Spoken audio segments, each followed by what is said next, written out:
Bonjour à tous, j'espère que vous allez bien. On va attendre l'invité du jour et après on démarre.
Activé. Alors, je te vois pas pour l'instant, mais tu vas arriver. Tu es là. Allez, c'est parfait. À tout de suite. Bon, bonjour à tous. Désolé pour les petits soucis techniques de mise en place. J'avais envoyé deux liens à Bonjour. Julien et du coup, c'est un Eh petit bien, tu peux dans ton il était sens. sur le sien que je lui ai envoyé, mais un coup pas. Alors, aujourd'hui, on a la chance Voilà. de Et le recevoir son. Julien Dupont qui vous parlera de son activité, de ce qu'il met en place au niveau de l'incubateur de Cage. Ce webinaire s'inscrit dans le prolongement de ce qu'on a déjà vu ensemble sur la pénétration de l'univers startup lorsque l'on est avocat. Il y a 2 semaines, on a eu un entrepreneur qui est venu qui s'appelle Denis Cohen, qui est le président de Drop Contact, qui vous a parlé un petit peu de son activité, de ce qu'il attendait de ses avocats, de quand ses avocats étaient intervenus, etc. La semaine dernière, on avait le directeur des investissements de Gaïa au niveau de l'impact, spécialisé sur le marché africain et le marché asiatique, qui nous a parlé un petit peu des typologies de cabinets d'avocats dont il pouvait avoir recours, de ce qu'il attendait d'eux, que ce soit sur la prise de participation au cours de société ou sur la vie de la société directement.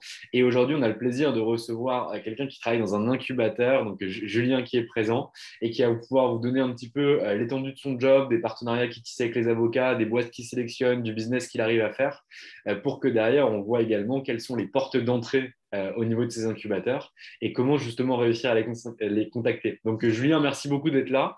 Au Il faut plaisir. savoir que Julien, il a accepté de le faire au pied levé. Et donc, du coup, c'est super. Exact. Et je t'en remercie. Je te laisse te présenter, nous expliquer un petit peu qui t'es, et puis derrière, on est parti. Ouais, bah, écoutez, je suis ravi d'être là, enchanté et ravi de savoir vous tous. Moi, je travaille donc pour une école de commerce, pour Catch Business School, qui est la grande école de Bordeaux et Marseille, si je puis dire, une école qui a plus de 100 ans et qui s'est mise à l'entrepreneuriat il y a assez récemment, hein, parce qu'on a commencé nous les incubateurs en 2014. Donc, vous voyez que c'est une histoire qui est assez récente. On est comment dire, une partie d'incubateurs très précise, parce qu'on a des incubateurs d'enseignement supérieur. Il y a aussi beaucoup d'autres incubateurs. Il y en a des publics de loi Allure, il y en a des privés. On pourrait y revenir, parce que moi, j'ai aussi travaillé dans le privé, notamment chez School Lab, hein, qui est un peu un incubateur de référence à Paris, et puis à l'étranger, à San Francisco et au Vietnam. Sur ces incubateurs-là, moi, je m'occupe de deux choses. À la fois, d'un des programmes en propre pour l'école, où on accompagne des étudiants, qui est un pré-incubateur. Là, c'est un programme où on a beaucoup de volume. On a à date 87 étudiants qui sont dans ce programme-là et qui vont de l'idée au prototype. Euh, et j'ai des collègues qui sont en phase juste après, incubateur et accélérateur. Donc, on a trois programmes à Cage, incubation, incubation, accélération. Et moi, je m'occupe sur la deuxième partie de programmes sur mesure, plus avec des bailleurs. J'ai des programmes sur l'Afrique de l'Ouest, notamment avec Expertise France, avec d'autres bailleurs comme l'IRD, Institut de recherche pour le développement. Voilà un petit peu les données de nos scopes. Et on travaille beaucoup avec des avocats, notamment en mécénat de compétences, depuis des années. Alors, le réseau qu'on a le plus tissé, nous, c'est à Marseille, parce que la maison mère du cadre, j'ai un peu à Marseille, et j'aurai l'occasion d'y revenir, avec des petits avocats, mais aussi des grands noms, EY Venturi, Akeos, notamment, qui ont un intérêt tout particulier pour les sujets d'avocature.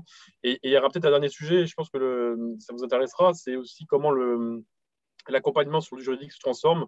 Je sais qu'il y a des géants de la tech qui arrivent aujourd'hui, Legal Start, où on est aussi partenaire avec eux, qui ont un petit peu redynamisé, un petit peu chamboulé un petit peu ces questions d'accompagnement, de création de SaaS, de SaaSU, de IRL. Et ça peut être vraiment intéressant de voir comment, en tant qu'avocat, on peut répondre et puis on peut faire une offre peut-être meilleure, complémentaire, évidemment, dans la durée. Vous verrez que les entrepreneurs ont plein d'enjeux, notamment sur les contrats, parce que les entrepreneurs ont souvent la fâcheuse tendance à signer les contrats rapidement sans forcément les lire parce qu'il n'y a pas forcément de moyens.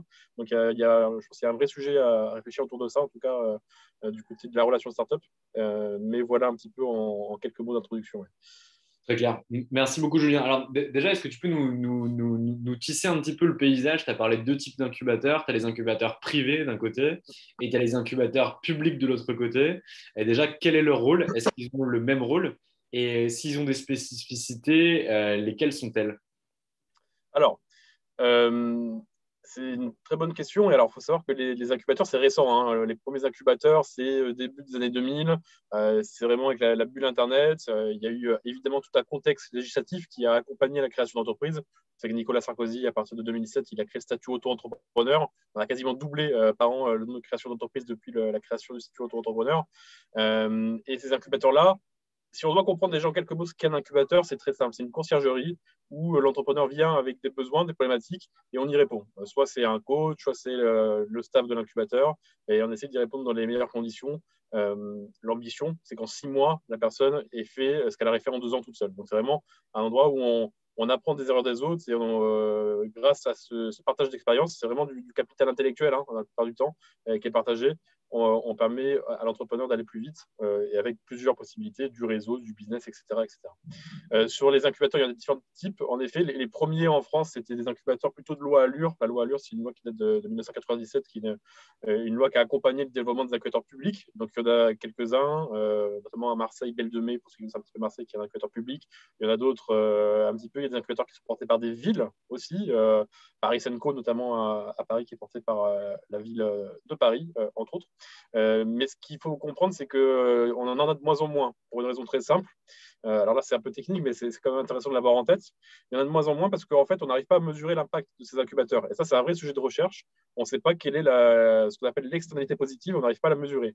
Alors, il y a toujours des grandes indications. Est-ce qu'on mesure la valeur ajoutée? Est-ce qu'on mesure la création d'emplois? Mais c'est de facto très compliqué à mesurer. Et c'est ce qui fait que la plupart des incubateurs, et même les incubateurs publics, ont de moins en moins de ressources qui sont données par l'État parce qu'en fait, on pilote un petit peu à vue la maison. À côté de ça, depuis 2000, on a beaucoup d'incubateurs privés. Les incubateurs privés, alors l'exemple typique en France, qui est un petit peu le doyen des incubateurs, c'est Nouma. Nouma, qui était dans le sentier, qui a pivoté il y a 2 ans, qui n'accompagne plus de startups depuis un peu plus de 2 ans. Nouma, à la base, c'est l'association de la plupart des patrons de TPE, PME innovantes du sentier. C'est que le sentier a toujours été très, très innovant pour une raison très simple, c'est que le Palais Brognard, qui est la Bourse de Paris, est le premier endroit qui a été relié à la fibre optique à la fin des années 90. Donc, c'est un endroit où il y avait toutes les TPE un peu sur la tech, Silicon Sentier, évidemment, en référence à la Silicon Valley aussi. Et donc, Nouma, ça a été le premier exemple d'incubateur qui a été lancé en grosse partie financé par la mairie de Paris, puisque leur bâtiment appartenait à la mairie de Paris.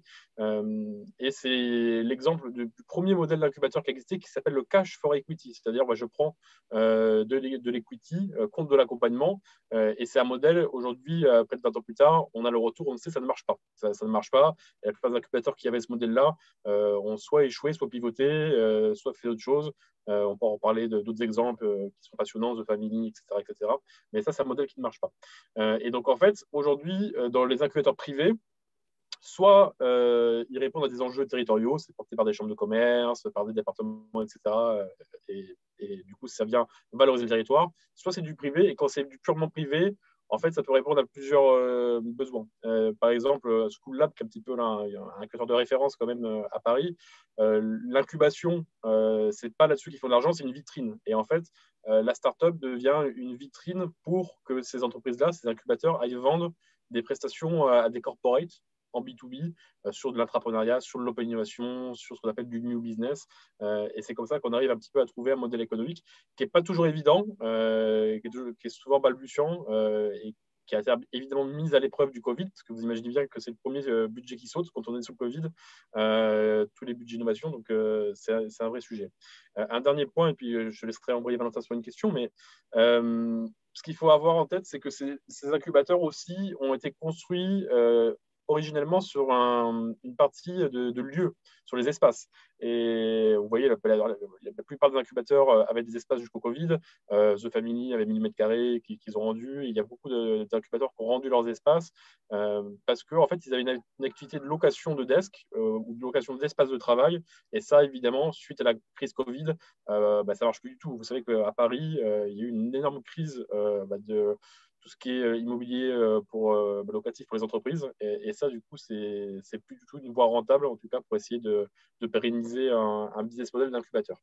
Donc voilà, je ne vais pas rentrer dans tous les détails, mais c'est un sujet qui est passionnant et ça donne une petite idée des enjeux, en tout cas en France, sur les incubateurs. Ouais, donc ça, c'est au niveau des enjeux des incubateurs. Je comprends très bien et la réponse était riche et claire par rapport aux différences que tu peux avoir entre les velléités des incubateurs publics qui finalement voient leur financement réduire parce qu'on n'arrive pas à prouver de façon objective quelle est leur valeur ajoutée, comment on arrive à faire grossir des boîtes, quels sont les indicateurs qui vont être pertinents pour eux.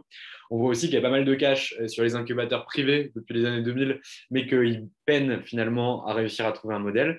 Et il s'avère que ces incubateurs-là, leur job, c'est de réussir à sélectionner des sociétés à fort potentiel de croissance, pour réussir à les accompagner ou en tout cas à les faire croître rapidement, parce que tu me disais que ce qui se passe en 6 mois, c'est ce qui serait passé en tout cas en 2 ans s'ils n'avaient pas rencontré l'incubateur. Donc aujourd'hui, au niveau de Cage, combien vous avez de boîtes en portefeuille que vous accompagnez ou que vous incubez? Et derrière, qu'est-ce que ça vous permet de réaliser? Alors, là, encore une fois, il faut comprendre les intérêts propres. Et ça, c'est vraiment important. Chaque structure a son intérêt propre. Si c'est un incubateur d'État, ça va être créer de la valeur ajoutée, créer de l'emploi sur le territoire. Un incubateur privé comme School Lab, c'est avoir un faire-valoir pour vendre des missions corporate. Nous, et c'est le cas de toutes les écoles qui ont des incubateurs, notre enjeu, il est un peu différent. Déjà, c'est de former, sensibiliser nos étudiants, parce que le base de notre métier est là. Et surtout, pourquoi on le fait, ça c'est toujours intéressant de comprendre pourquoi les gens font les choses. Parce que c'est une vraie valeur ajoutée quand on va être en concurrence avec nos concurrents, Neoma, le Lyon, les DEC, etc. etc. L'étudiant, in fine, ça se joue dans un mouchoir de poche quand ils font leurs vœux pour rentrer en école de commerce. Et c'est un argument qui peut être vraiment différenciant. Et donc, c'est pour ça qu'on a tous ces dispositifs à Cage qui accompagnent nos étudiants. Donc, aujourd'hui, nous, sur nos 3 dispositifs, on doit être à un peu plus de 200 personnes qui passent par an. Alors, il y a des projets qui sont très early stage, donc qui sont dans le pré-incubateur. Donc là, c'est le stade de l'idée, on va prototyper, on va tester. Et après, progressivement, on a conçu nos programmes en entonnoir. Donc, beaucoup de volume à l'entrée sur le pré-incubateur, 70 projets par an sur l'incubateur, où là, il y a des coachings, il y a des avocats. On en parlera, on a cette compétence qui aide aussi sur les questions juridiques. Et le haut de la pyramide, c'est l'accélérateur. Là, c'est des boîtes qui font du chiffre d'affaires, qui ont une traction, qu'on va accompagner sur l'accélération commerciale, le go-to-market, la levée de fonds. On a un club de business angels à Cage, on est en train d'ouvrir un fonds d'investissement aussi au sein de l'école. Et là, l'idée, c'est de passer à l'échelle et de trouver la scalabilité sur le business model. Donc voilà un petit peu. L'idée, c'est aussi que, in fine, on est aussi des faire-valoir, parce que c'est aussi là-dessus. Deuxième enjeu pour nous, c'est qu'on est évidemment regardé de très près par à la fois la presse. Tous les ans, on est classé par Challenge, par Le Parisien, par pas mal de médias, et aussi par les accréditations. Ça, on l'oublie souvent, mais on répond à des cahiers des charges qui sont très, très lourds et très conséquents, notamment des 3 grosses accréditations qu'on a à Cage, ASSBC, AMBA, qui est l'accréditation qui est liée au MBA et Equis. Donc ça, c'est toutes les grandes écoles de commerce sur ces 3 accréditations et c'est des cahiers des charges qui sont assez importants et où là, on doit prouver aussi ce qu'on fait et on doit prouver un petit peu les projets qui sont passés par nos incubateurs. Ok, très clair. Et du coup, aujourd'hui, en termes de track record, qu'est-ce que vous avez comme sociétés qui sont aujourd'hui en phase d'accélération et qui pourraient parler aux personnes qui sont présentes sur ce webinaire? Alors, sur l'accélérateur, on a quelques-unes. On a, alors je pense à Paos, sur le campus de Paris, qui font tout ce qui est dentifrice bio, recyclé, des shampoings en poudre, et où là, ça marche très bien. Donc là, on est vraiment en train de voir un petit peu comment lever des fonds. Et donc, vous voyez aussi sur la partie juridique, on a aussi des sujets d'accompagner les due diligence. Donc ça, nous, on a aussi des experts en médecine de compétences là-dessus qui accompagnent sur cette partie-là. Donc, sur l'accélérateur, on a cette partie qui est assez importante. Il faut se dire que sur l'accélérateur, c'est aussi des boîtes qui deviennent quasiment des petites PME. Donc, on a ce sujet qui est hyper important, qui est aussi tout ce qui est compliance juridique. Vérifier quand on signe des contrats, qu'on ne se fasse pas non plus avoir parce qu'on n'a pas vu la clause. Et donc là, je pense que ces entreprises-là ont souvent un sujet aussi peut-être d'avoir une conciergerie juridique. Et je me dis que si un cabinet d'avocats un jour arrive à proposer une offre comme ça en se disant vous pouvez envoyer 2-3 contrats par mois qui sont relus, pourtant, il y a peut-être quelque chose à faire autour de ça. Et donc, d'autres exemples, on a Paos, on a une boîte qui est dans l'aérospatial qui s'appelle RideSpace. RideSpace, en fait, ils sont en train de digitaliser l'accès à l'espace, en tout cas l'accès au lancement de fusées. Donc, vous savez, aujourd'hui, si vous êtes SFR ou Orange, que vous voulez lancer en tout cas un satellite de télécommunication, c'est assez compliqué parce qu'il y a plein de concurrents, il faut aller les démarcher, voir les différences de prix. Donc, ça prend du temps. Et eux, en fait, ils proposent une plateforme où en fait, directement Orange ou SFR, s'ils veulent lancer un satellite, ils voient toutes les offres des lanceurs spatiaux pour lancer le satellite. Donc, c'est un marché qui est vraiment de niche, mais c'est l'exemple d'entreprise qu'on peut avoir sur une partie d'accélération. Et où là, on est sur du droit qui est très spécifique, parce qu'on touche des droits européens, internationaux, parfois même de l'espace aussi. Donc voilà, c'est des choses qu'on peut avoir en effet. Très clair. Aujourd'hui, toi, tu vois beaucoup d'entreprises passer, et tu les suis au quotidien, tu as des points fréquents avec eux, en tout cas, je pense. Qu'est-ce que tu vois en termes de besoins juridiques qui pourraient intéresser les avocats? Quelles sont leurs réflexions par rapport à l'avocat? Alors, en fait, le besoin juridique, déjà de base, c'est souvent la création de l'entreprise. Alors, il y a 2 sujets. Il y a la création d'entreprise, où là, en fait, il y a toujours des hésitations entre le statut auto-entrepreneur, qui est intéressant parce qu'il est très flexible, qui n'est pas quasiment pas taxé, on parle de taxe sur ce qu'on gagne. Donc là, c'est quand même très bien conçu, mais après, qui est limitatif aussi, parce que si on commence à penser une levée de fonds, de l'amorçage, un précide, du coup, on ne peut pas le faire avec un statut auto-entrepreneur. Donc ça, il y a souvent un vrai besoin de conseils là-dessus, suivant l'ambition que le projet a, vers quoi on part. Et on va pas se le cacher, il y a souvent aussi un sujet de financement. L'entrepreneur de base va toujours essayer de chercher la personne qui va l'accompagner pour le moins cher, c'est comme ça, et qui va pouvoir l'aider à créer son statut juridique. C'est pour ça que des offres comme Legal Start, qui ont quasiment divisé par 2 les prix des avocats, ont beaucoup, beaucoup de succès et qui accompagnent beaucoup, beaucoup de monde. C'est pas toujours parfait, je ne vais pas non plus vous vendre le rêve digital. Il y a plein de retours, de choses qui ne sont pas toujours forcément top avec Legal Start, mais c'est que c'est une réalité et que l'entrepreneur part souvent là-dessus. Non, Et mais après, ça, c'est une certitude et je te rejoins. C'est-à-dire qu'aujourd'hui, un entrepreneur qui ne fait pas de cash, il ne va pas sortir les bien sûr, faibles deniers qu'il a pour pouvoir payer un avocat à la création, alors même qu'on ne sait pas si le projet est viable ou pas. Il a besoin, quoi qu'il arrive, de s'immatriculer pour pouvoir encaisser. Et donc, moi, aujourd'hui, et ça, je le répète, ça ne me choque pas que des boîtes comme Legal Start, Legal Place, Captain Contrat ou autres, les entrepreneurs aillent les chercher, en tout cas sur un premier jet.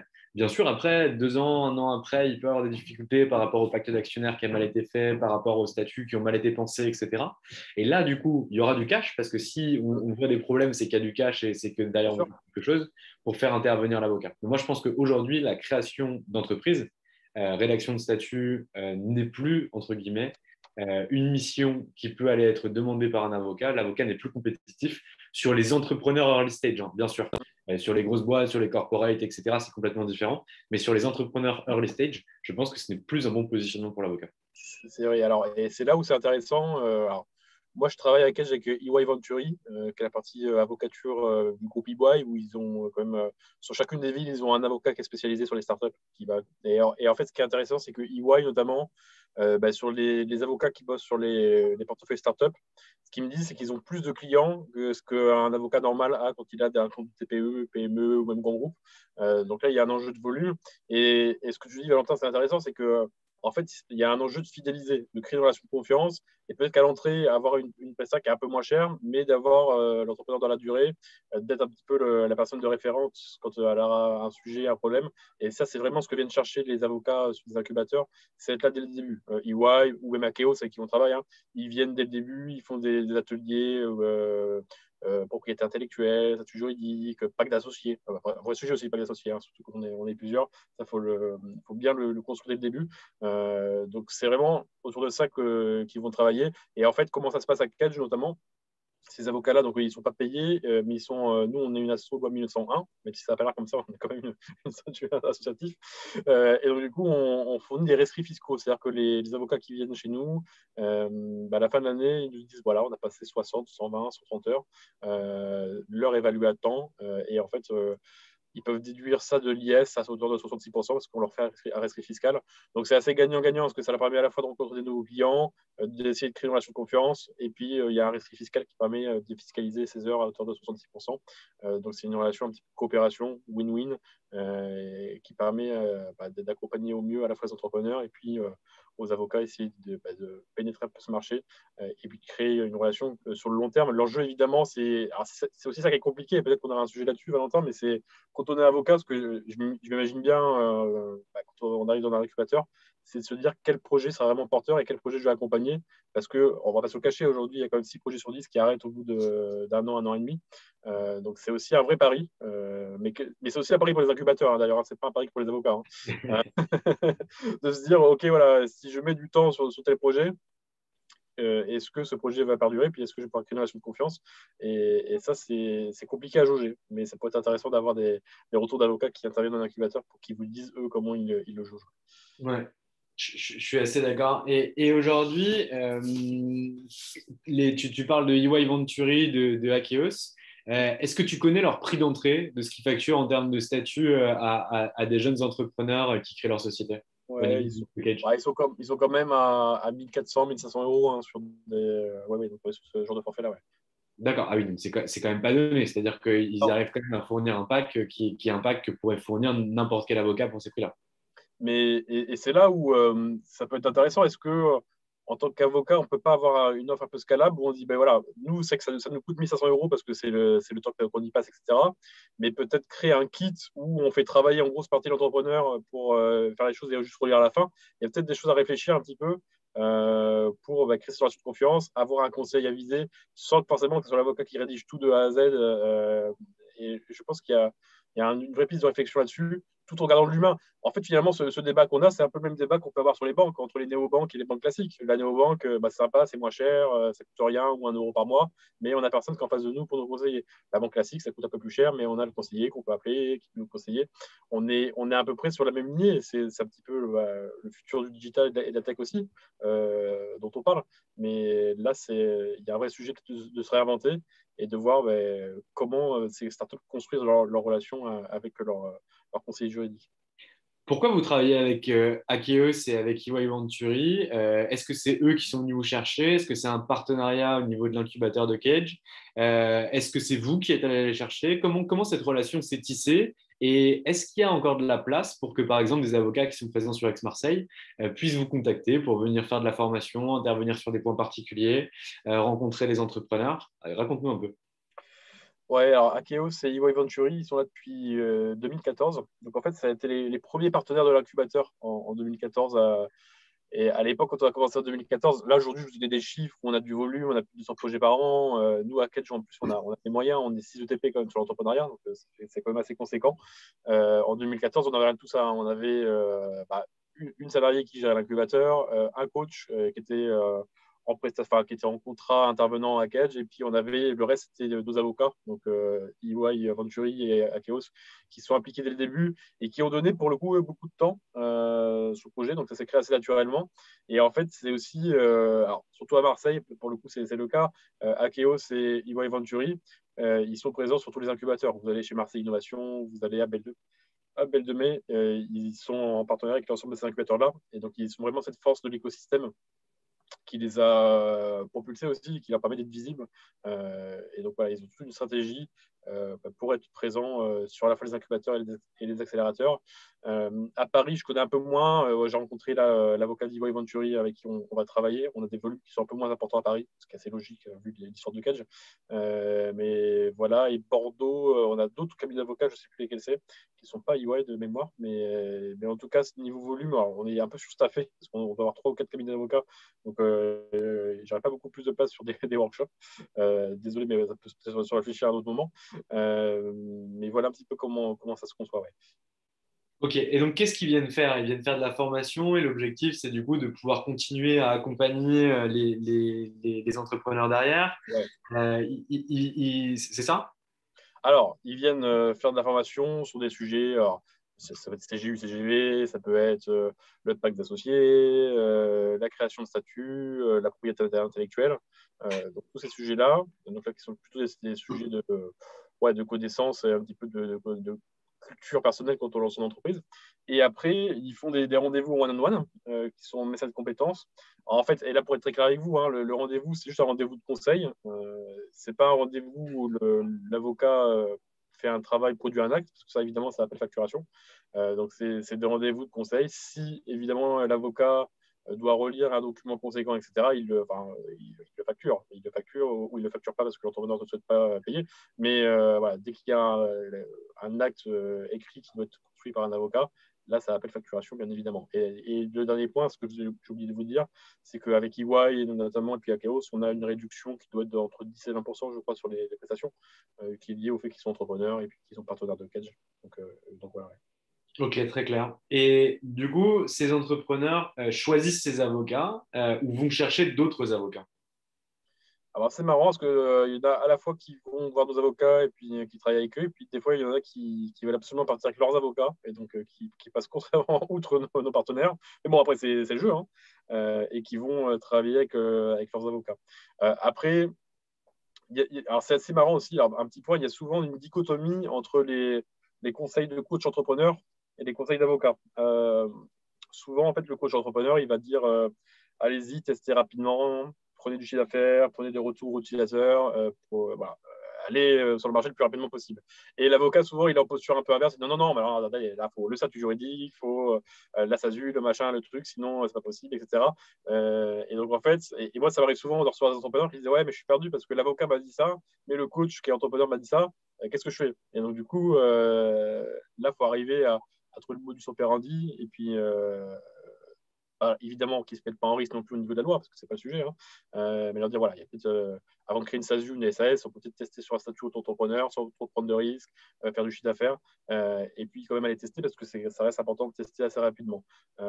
Donc ça, c'est aussi important à avoir en tête dans l'accompagnement qui peut être fait. Et il n'y a pas que entre les avocats et les coachs, parfois même juste entre les coachs entrepreneurs, il y a des dissonances. C'est aussi des choses qu'on règle en interne quand on gère un incubateur. Dire bah ouais, mais le coach A il m'a dit ça, le coach B m'a dit l'inverse. C'est des choses qui arrivent. Il faut un peu modérer. Ouais. Très clair. Et donc pour la création d'entreprise, pour les CGV, CGU, Pacte, etc., j'entends. Mm. Lorsque tu as des entreprises qui vont en seed ou en tout cas sur leur première levée de fonds en pré-seed ou sur Ouais. leur série A, est-ce qu'ils conservent les mêmes avocats? Est-ce que ça, tu le vois? Est-ce que par exemple, Akeos et EY Venturi sont conservés? Ou en gros, c'est pour vraiment les phases très early de création que les entrepreneurs vont les chercher. Et après, sur les phases d'accélération, ils choisissent d'autres cabinets. Alors, EY sait le faire, c'est vrai, Chaos aussi, mais ce n'était pas les spécialistes. On a d'autres spécialistes. Je pense à Yoda Consulting, qui est assez connu, je crois. On a de ses finances aussi. Donc là, qui sont des cabinets qui accompagnent spécialement sur la levée de fonds, avec une partie juridique sur la due diligence, puis une partie sur les calculs d'EPITA, de valorisation, de parts, etc. etc., etc. Ou même parfois, d'ailleurs, ces cabinets aident aussi à constituer les dossiers, à lever des prêts bancaires. Donc là, généralement, on passe souvent sur des organismes qui sont un peu plus spécialisés sur le sujet du financement et la levée de fonds. Mais ça reste souvent des avocats qui gèrent ça, mais qui sont vraiment spécialisés dans ce domaine-là. Ok, très clair. Donc ça veut dire que finalement, tu vois majoritairement EY et Akeos par rapport à la création et au développement. Ouais. Et à partir du moment où il y a une levée, ces avocats-là se font entre guillemets chasser et remplacés par d'autres avocats qui vont accompagner sur la levée. Et donc, c'est le métier à temps plein. Donc, à Yoda Consulting, ils font que ça. Donc, et d'ailleurs, ils sont très, très bons, si bien qu'ils refusent des clients. Enfin, c'est top. Mais voilà, ils choisissent vraiment leurs clients et puis ils les accompagnent de A à Z. Ok. Aujourd'hui, qu'est-ce que tu as comme retour des entrepreneurs par rapport aux avocats? Est-ce que ils te disent qu'ils comprennent leurs enjeux? Est-ce qu'il y a des problématiques opérationnelles? Qu'est-ce qu'ils aimeraient avoir de plus de leurs avocats? Bah, souvent, c'est ça, on a cette mésentente entre le temps court de l'entrepreneur et puis le temps un peu plus long du juriste ou de l'avocat qui veut dire non, mais là, faut ci, faut ça, faut telle réglementation. Et ça vient souvent en opposition frontale. Donc, ça, c'est un vrai sujet, il faut arriver à le remédier. On a le sujet, bon, évidemment, vous l'avez compris, de la frugalité, notamment sur les premiers actes juridiques. Moi, ça revient souvent, oui, bah, en fait, c'est trop cher, on ne peut pas aller là-dessus. Et c'est là où bon, c'est incontestable, hein, Legal Start prend des parts de marché qui est assez énorme sur ces premiers actes juridiques.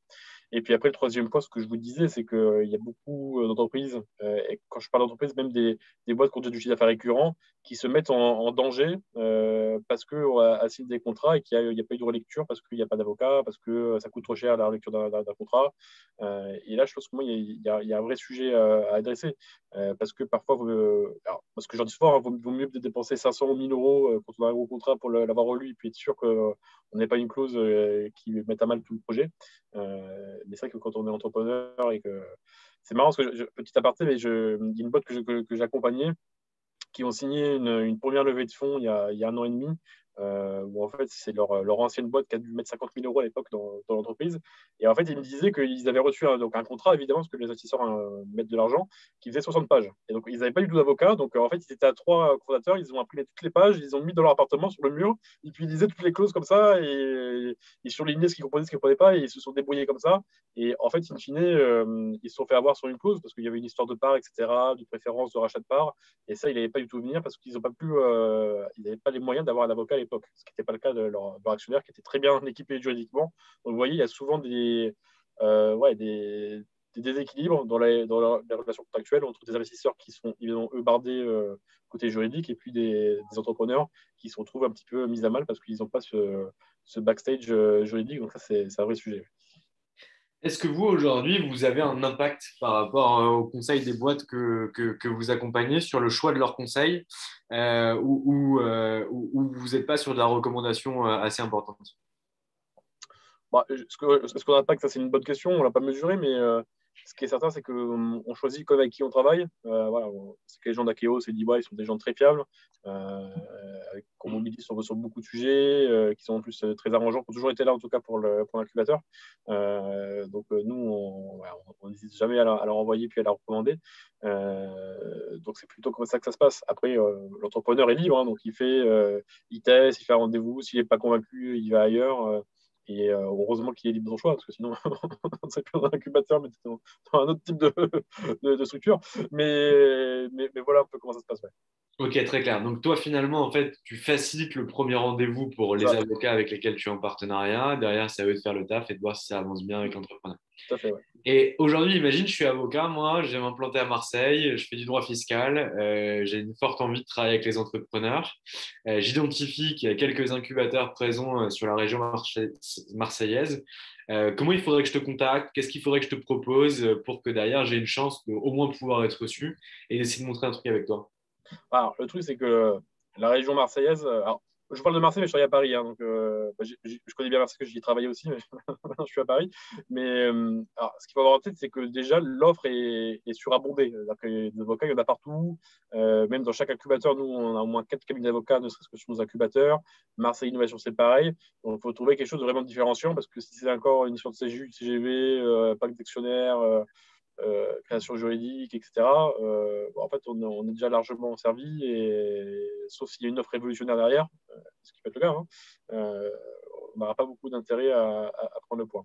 Ce qui peut intéresser, c'est des localités. Vous voyez, là, sur Paris, mais après, je n'ai pas eu de demande énorme non plus sur Paris, mais moi, ça m'intéressait de prendre le contact avec EY, le bureau de Paris, parce que avoir un avocat au cas où, quand j'ai besoin sur Paris, c'est intéressant. Ça m'est arrivé 2-3 fois de le mettre en contact, d'ailleurs, sur Paris. Donc moi, en tout cas, dans mon enjeu, c'était plus une nouvelle localité. Après, alors, je vous livre l'intuition, mais c'est un peu ce que je vous dis tout à l'heure, hein, à valider, à confirmer. Mais j'ai quand même l'impression que sur la partie contractuelle, relecture contractuelle, il y a une offre à faire, un peu smart, pour que l'entrepreneur ne se trouve pas complètement le pied à terre parce qu'il a mal lu une cause. Et ça, c'est un vrai sujet. Et quand je vous dis c'est un vrai sujet, c'est même pour des boîtes hyper avancées. Enfin, moi, je vais vous donner un exemple. Moi, j'ai opéré le French Tech Tremplin. Donc, French Tech Tremplin, je vous explique, c'est un programme pour les entrepreneurs de quartier, donc qui est payé par l'État. Hein, c'est BPI France qui paye le programme aux opérateurs. Donc, moi, j'étais opérateur. Et vous voyez, en face de moi, j'avais des opérateurs, d'autres incubateurs qui sont des petites PME, hein, finalement. Et je vois la différence parce que moi, Kedge, en interne, j'ai un juriste, j'ai une avocate RGPD qui relie tout le contrat avec BPI France. Je connais d'autres incubateurs qui sont plus petits, je ne vais pas citer les noms, hein, mais qui n'ont pas tous ce backstage juridique. Ça a été très très compliqué pour avancer sur le contrat avec BPI France. Donc, vous voyez, je pense que même au-delà du simple startup, il y a pas mal de PME, ETI qui ont un vrai sujet, je pense, de conciergerie juridique. C'est-à-dire, voilà, je sais qu'à tel moment donné, si j'ai un sujet, j'ai un forfait, et je ne sais pas à combien il sera payé, mais ça sera intéressant de construire ça avec ce genre de cible. Mais je sais que je peux appeler mon avocat et je sais qu'il peut relire et que je peux avoir un retour là-dessus. Ça, c'est hyper précieux. Et nous, en tout cas, ça nous a évité pas mal de méconvenus avec BPI France sur le contrat qu'on a signé avec eux. Donc voilà. Très clair. Aujourd'hui, dans la vie des entreprises, est-ce que tu vois des boîtes que tu as suivies, que tu as accompagnées, qui aujourd'hui ont pris leur envol et qui se retrouvent en difficulté parce que derrière, ils n'ont pas été chercher d'avocat? Est-ce que tu as des exemples concrets à nous donner? Tu nous parlais tout à l'heure d'un exemple que tu nous as filé sur les 60 pages de contrats qui ont été reçus où les entrepreneurs se sont fait, entre guillemets, avoir par rapport à une clause qu'ils n'avaient pas prévue. Est-ce que tu as d'autres exemples concrets comme ça? Alors, il y en a un qui est assez connu. Bah, là, c'est plus du cadre législatif, mais c'est Ornicar. Alors, Ornicar, le patron d'Ornicar a fait Cage.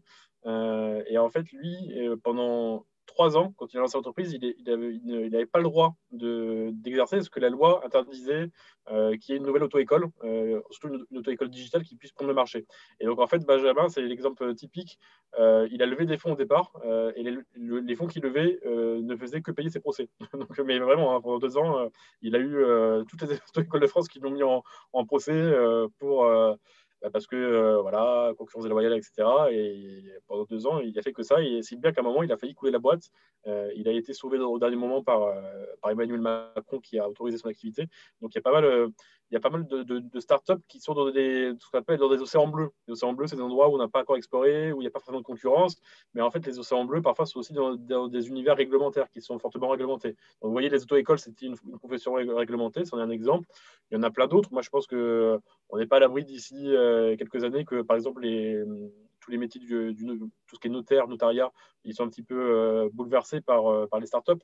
Mais vous voyez que s'il y avait un acteur startup qui arrivait dans ce genre de domaine, il y aurait un gros sujet juridique parce que c'est des professions réglementées. Donc ça, il y a souvent un sujet à ce niveau-là.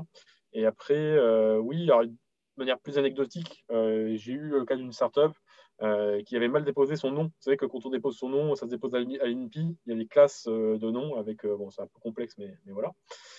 Et en fait, il avait mal fait parce qu'il avait fait tout seul. Et donc, du coup, il a été mis en demeure, je crois, à l'époque par Ubisoft parce que sa boîte s'appelait Ubiti ou Ubi.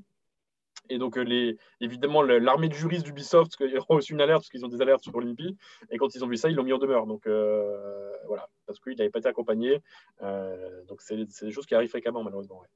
Ok, ouais, bon, rien de grave quand même à ce niveau-là. C'est vrai que par rapport à un écart, c'est relativement pertinent de pouvoir avoir une armée d'avocats derrière et pouvoir faire valider. Moi, j'ai une anecdote comme ça aussi avec mon mentor qui avait racheté l'ensemble des espaces publicitaires dans les bars et dans les restaurants parce Mhm. qu'il y avait une problématique d'écriture dans le code des débits de boissons qui disait depuis la loi E20 qu'en gros, l'affichage publicitaire pour les boissons alcoolisées est interdite. et oui, c'est vrai.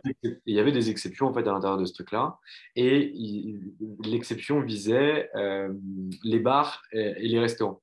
Et en fait, le texte a mal été écrit parce que ce que visait le législateur, c'était qu'en fait, c'était l'affichage des prix qui étaient autorisés dans les bars et dans les restaurants.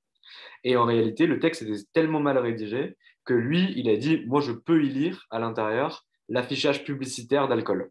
Et donc, en fait, il a acheté tous les espaces publicitaires d'Île-de-France et de plusieurs autres régions. Et derrière, il a fait de l'affichage publicitaire à l'intérieur qui lui a rapporté énormément d'argent. Et tous les jours, il était convoqué au Quai de Gèvres pour payer une amende qui était dérisoire. Je crois que c'était l'équivalent de 75 francs ou 90 francs, qu'il devait aller payer tous les jours au Quai de Gèvres. Et après, ce qu'il faisait, c'est qu'il prenait un chéquier complet, il signait déjà les amendes pour la suite. Et comme ça, il pouvait continuer à avancer. Et ça, c'est grâce à des avocats qu'il a réussi à faire. Donc, l'avocat est pertinent pour l'entrepreneur, mais à partir du moment où il est bien utilisé. Est-ce que certains d'entre vous ont des questions? On a déjà pris pas mal de temps à Julien, il nous a déjà livré pas mal de valeurs. Peut-être que Julien, en attendant les questions, si questions il y a, tu peux peut-être nous parler un petit peu de toi, de ce que tu attends d'un avocat, aussi pour l'accompagnement peut-être de l'incubateur, ou de ce que tu vois sur les autres incubateurs, si on sort un petit peu de Cage, pour voir comment les avocats pourraient réussir à pénétrer ces écosystèmes. Alors, c'est une bonne question. Souvent, en fait, les avocats proposent des. Et alors, c'est assez marrant parce que parfois, il y a des grands cabinets d'avocats qui proposent des permanences conseils à des incubateurs où on se demande parfois la pertinence parce que du coup, c'est pas du tout leur business model. Mais je pense aussi que pour des grands cabinets d'avocats, ça peut être parfois aussi l'enjeu. Alors là, on change d'échelle, hein, mais je parle vraiment des gros cabinets d'avocats. Ça peut être l'enjeu aussi de diversifier un petit peu les missions des avocats et puis donner un peu de sens au travail en allant auprès de jeunes pousses voilà, qui sont au début de leur projet. Donc ça, moi j'avais pu l'observer à School Lab, je ne sais plus quel était le cabinet d'avocat, mais c'était un très très gros cabinet d'avocats qui venait tous les lundis matin, vraiment toutes les semaines, il mettait un avocat à disposition pendant une matinée. Donc ça s'observe pas mal. Et après, voilà, globalement, là-dessus, sur les incubateurs privés, publics, ça fonctionne comme chez nous, hein. C'est des mécénats de compétences, des gens qui viennent partager leur savoir. Et c'est vrai que les cabinets d'avocats se tirent pas mal la bourre, hein. Vous voyez, sur Marseille, on a Akeos, on a EY, il y a Grant Thornton aussi, qui sont spécialisés. Il y a toujours une personne qui est spécialisée startup. Et donc, entre eux, déjà, les avocats, voilà, essaient toujours évidemment d'aller chercher telle startup, etc., de la débaucher. Donc, il y a une petite compétition, en tout cas, entre ces avocats-là, ouais, bien sûr. C'est vrai que nous, ce qu'on voit majoritairement à Paris, c'est trois cabinets qui sont extrêmement. Enfin, un cabinet qui est très présent au niveau des incubateurs, qui était aussi à l'incubateur HEC à Station F de façon assez présente. C'est le cabinet Bold, qui Oui, s'adresse exclusivement aux entrepreneurs. Et on voyait que sur les opérations exceptionnelles, on avait plusieurs cabinets. Moi, j'en identifie trois majoritairement, que sont Gilles White Case et Jones Day, qui intervenait sur une grande partie des levées de fonds sur des gros seeds ou sur des séries A, qui étaient relativement présents et qui étaient recommandés du coup aux entrepreneurs par des investisseurs et qui étaient également accompagnateurs d'investisseurs. Selon moi, ils le font pour plusieurs raisons. La première, c'est que sur les boîtes qui sont très early stage, donc très jeunes, qui n'ont pas encore levé d'argent ou qui ont fait des premières phases de levée extrêmement faibles, ça permet aux jeunes collaborateurs de pouvoir être envoyés sur ces dossiers et de pouvoir se former dans le dur, bon. c'est-à-dire sans filet de sécurité par rapport à leurs associés, pour qu'ils y aillent de façon frontale. La deuxième chose, c'est que ça permet aussi au cabinet d'avocats et à la marque du cabinet de se racheter une jeunesse et de se dépoussiérer. Gilles Exactement. accompagne les jeunes entreprises innovantes et les jeunes entreprises technologiques. Et ça permet pour certains cabinets d'avocats, qu'on voit de plus en plus, là, notamment chez White Case avec Guillaume Vitrich, qui a un département qui s'appelle Fast Growth, d'intervenir sur de grosses opérations à fort potentiel technologique, cross-border, majoritairement aux États-Unis et un petit peu en Europe, qui sont pour le coup très rentables et sur lequel il a réussi à créer une crédibilité en avançant sur ces questions-là. Mais par contre, ces avocats-là ne sont pas dans les incubateurs, en tout cas très très peu dans les incubateurs. Vous ne verrez jamais Guillaume Vitrich présent à Et oui, Station F pour quelque chose comme ça. Mais c'est assez intéressant de voir, entre guillemets, les différents cabinets, les différentes couches qui peuvent intervenir à un certain niveau. Il y avait Guilhem la semaine dernière qui nous expliquait qu'en gros, il avait des panels de cabinets d'avocats par taille de deal, par complexité ou simplicité, par critères géographiques en fonction de ce dont il avait besoin. Donc ça, c'était pour la prise de participation. Et derrière, pour la vie de la société, Ouais. en cas de problématique de haut de bilan ou d'autres choses, il avait également d'autres cabinets d'avocats qu'il pouvait contacter. Donc aujourd'hui, les incubateurs, les investisseurs ou les entrepreneurs ont beaucoup de cabinets d'avocats. Nous, on travaille avec 4 cabinets d'avocats. Donc, nos clients sont tous des avocats, mais on a personnellement, que ce soit en droit du travail, en taxes, en droit des sociétés ou autres, on a 4 cabinets d'avocats avec lesquels on travaille euh, pour nos problématiques. Donc aujourd'hui, je pense qu'il y a encore des parts de marché à prendre, même si tu nous expliques qu'au niveau de Marseille et au niveau de Cage, c'est déjà trusté par Akeos, EY Venturi. Mais il existe sur le territoire, peut-être pas au niveau des incubateurs, mais en tout cas au niveau d'autres acteurs, des places à prendre sur le marché de l'innovation et sur le marché de l'entreprise à Ouais, portée de risque. bah en fait, tu as raison, il y a aussi comment dire, des choses très spécifiques. Je pense notamment aux entreprises qui vont faire des spin-offs à l'étranger, qui vont devoir cadrer euh, peut-être une spin-off et la création d'un statut juridique au Sénégal, en Tunisie, aux États-Unis, où là, c'est des choses très, très particulières. Vous voyez, moi, j'ai une promotion de 15 entrepreneurs là, qui sont entre la France et la Côte d'Ivoire. Et c'est assez intéressant de voir qu'ils créent la structure juridique à la fois en France et à la fois en Côte d'Ivoire. C'est-à-dire que sur la France, je vais voir mes collègues d'EY, d'Akeos, et puis après, sur la Côte d'Ivoire, là, je demande un peu d'aide à mon coach qui travaille en Côte d'Ivoire. Et lui-même, donc mon coach, c'est Herman Poissy, qui est le directeur d'un Cube Ivoire. Lui-même, sur un Cube Ivoire, il fait exactement comme nous. Donc, il a des structures à Abidjan qui sont des avocats partenaires, qui sont partenaires de son incubateur. Donc, vous voyez, c'est presque universel. Hein. Donc, la plupart des incubateurs dans le monde font ça aussi. Et l'enjeu, c'est de trouver des niches et voir comment on peut aussi accompagner sur ces niches-là. Et ça, c'est un vrai sujet. Ouais. Très clair. Bon, écoutez, je ne vois pas de questions. Je vais laisser Julien retourner travailler parce qu'une fois de plus, il a saisi l'opportunité au pied levé. Donc, Julien, un grand merci à toi pour l'ensemble de ces infos et pour ton retour d'expérience aussi par rapport à ce que tu peux réaliser au sein de l'incubateur de Cage. Merci à tous de votre présence et je vous dis à très vite. Si vous avez des questions, n'hésitez surtout pas à les envoyer directement à Julien ou venir me les poser. Belle journée à tous. Bonne Merci, Julien. journée. Au revoir. Au revoir. Salut.